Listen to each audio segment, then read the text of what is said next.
Hello there, ladies and gentlemen. Welcome to Heavy Metal Sunday at Dunsies. Now, I guess this is bonus episode 1. You'll be watching an old heavy metal guy, me, drinking a cup of coffee, my baldy mug, and looking at some old heavy metal magazines. Kerrang! Now, this is the first bonus episode. I'm going to be reading a couple of letters, couple of angry letters from issues 2 till 10. Now again, I'm going to try and breeze through this, but I may need to do some editing here because I have not done any preparatory work in looking at these letters, so I may have to fast forward till I get to one. So here we go, no editing. Here we go, this is Kerrang episode 2, August 1981. Now it's readers' letters, not readers' wives. If I'm giving my age away there. Letters. Kerrang! Now, I'm not going to identify anybody. I don't want to set up a culture of bullying here. And so what I may have to fast forward this till I find one that I think is quite angry and funny. And what I'll do is I'll scan in and put it on the side so you can read it.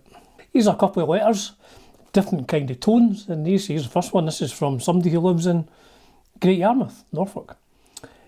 I heard about Kerrang on the radio the other night, and as I am a lady headbanger, I thought, oh great, at last a good magazine. I get fed up with stupid mags like Smash Hits and all those others who think us headbangers are smelly and stupid.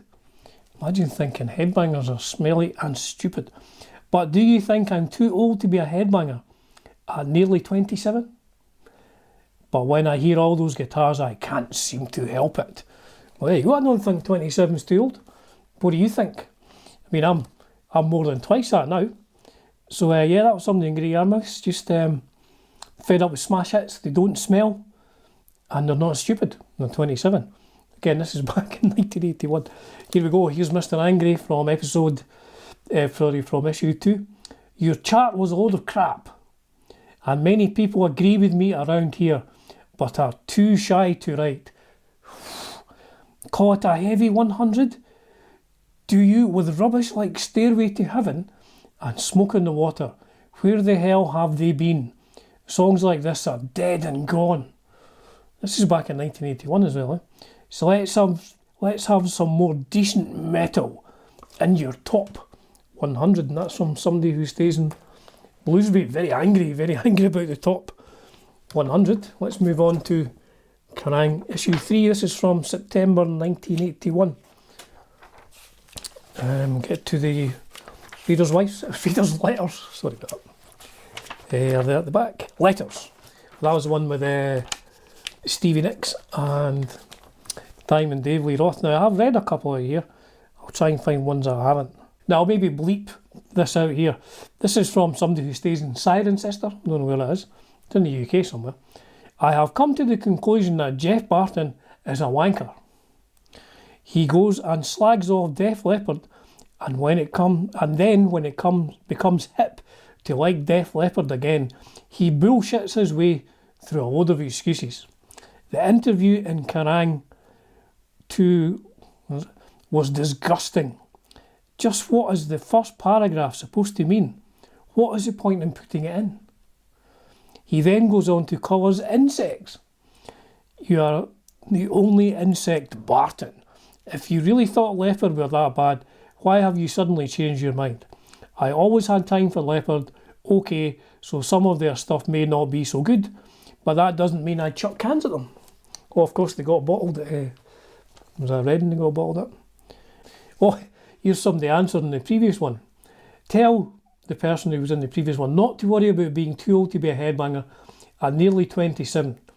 I've been a headbanger since before the term was invented, and at 36, I'm still not too old. Give me another 20 years.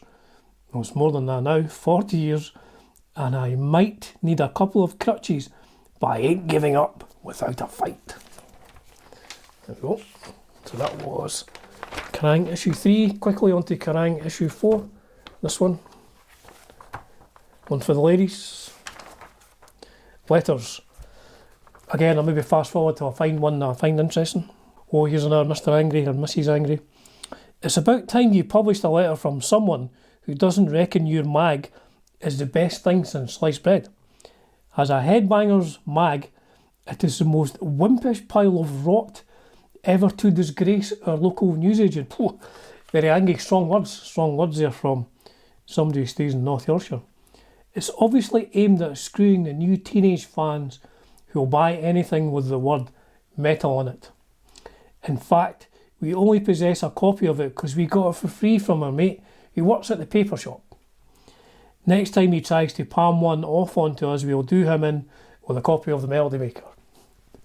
Violence meets violence, an eye for an eye. I wouldn't even hit someone over the head with your mag. Strong words again. And as for the name, you should change it to KERRANG. By the way, you must be hard up for mail if you have to print those self-important ass-licking letters from whoever it is, who only lives 4 miles down the road from us. Hope we didn't go and visit him. And used to write letters to Sound saying that heavy metal was rubbish.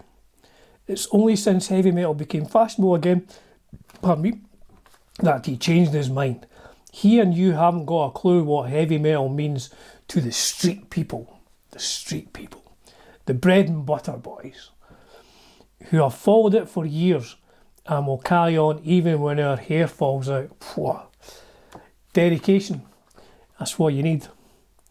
Your mag doesn't have the depth of a real fan. You lack devotion and are just jumping onto the current fashion. Nice pics. Oh, sure. But you don't say anything, do you? Get down to the nitty gritty and do your credibility a favour. I'm only going to read one out of KERRANG issue 4 because that's withering. That's withering commentary on KERRANG. Number 5.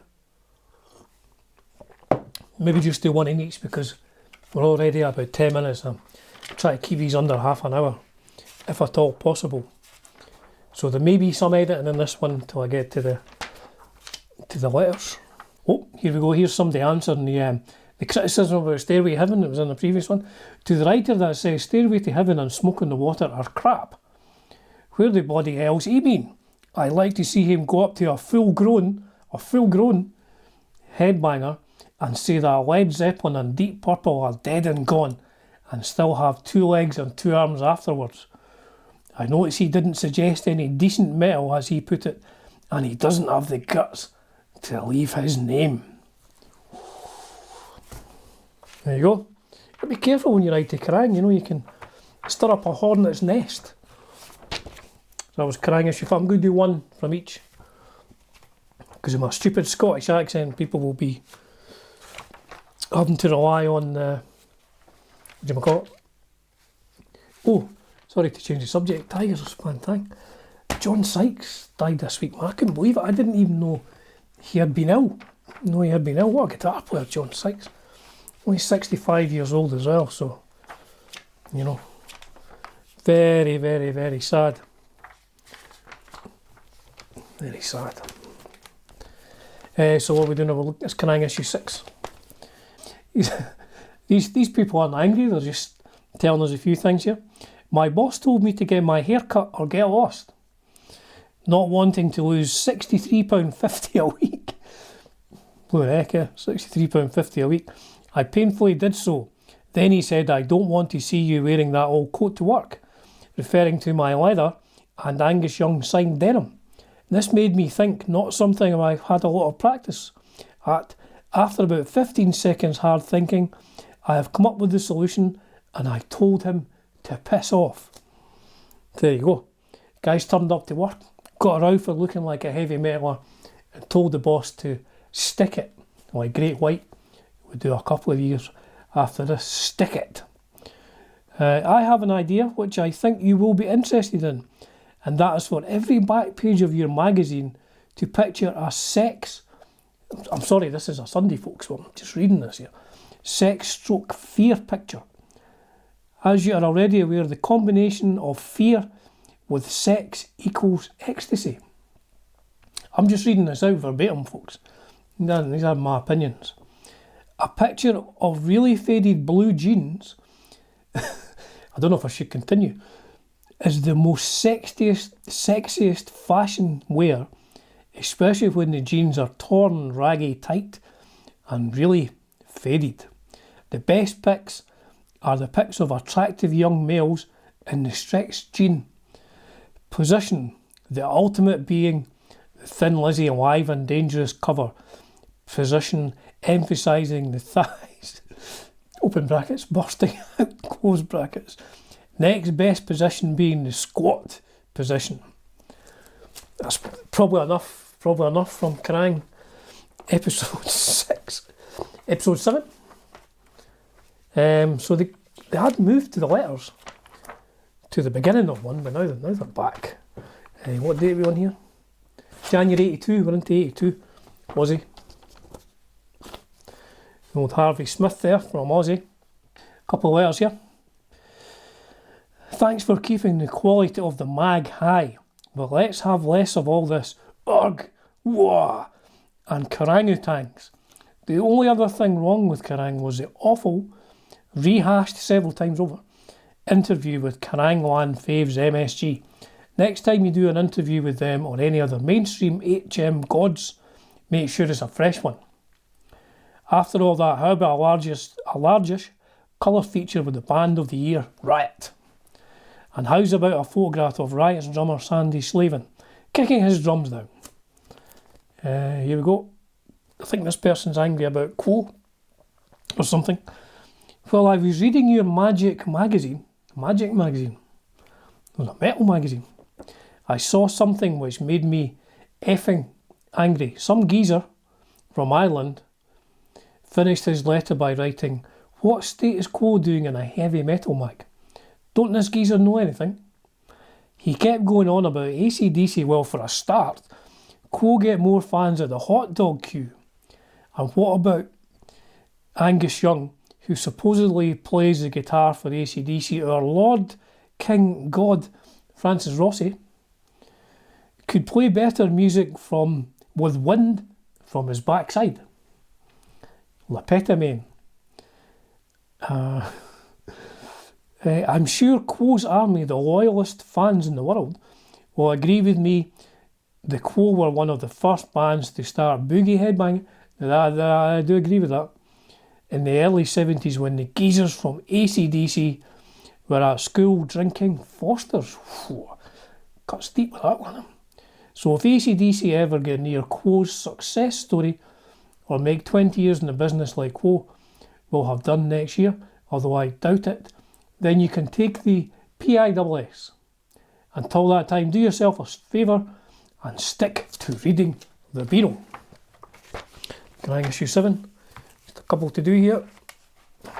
What are we at? 16 minutes. I've got my fingers crossed there's not been any interruptions yet. I'm just going to quickly try and just do 3, one for each of these. Oh, here's one here. This is from possibly a couple of ladies. Firstly, maybe say, "Ta very much for the mag, but please, can we see more of David Coverdale's balls, Angus Young's legs, and Phil Mogg's bum?" I think Phil Mogg's bum's in issue 10. I had a look at it there. Issue 10, not Phil Mogg's bum. And his face, because my mate thinks he's dead fit. Also, Dave Lee Roth. And if any of them are reading this, tell him to contact us, because we wouldn't mind discussing their pleasures. Keep putting the coloured pictures in, because I got a few more damp patches in the bedroom wall. Issue number 9. Oh, I remember this one. Another Quo versus AC/DC. There's tons of letters here about Quo and AC/DC. Here's somebody near Darlington. I'm a Welsh heterosexual nymphomaniac snob who doesn't associate with greasy headbangers. I represent the HHHH. Is that too many? Anyway, we in the society have compiled our top 5 fave singles. Styx, Babe, Foreigner, Waiting for a Girl Like You, Rush, Tears, Supertramp, Breakfast in America, REO Speedwagon, Keep On Loving You. Every weekend we have a lovely little disco where we get high on Smarties and pissed on Tizer. My name isn't Ozzy Osbourne, who cares about sodding pigeons that keep crapping on people's heads.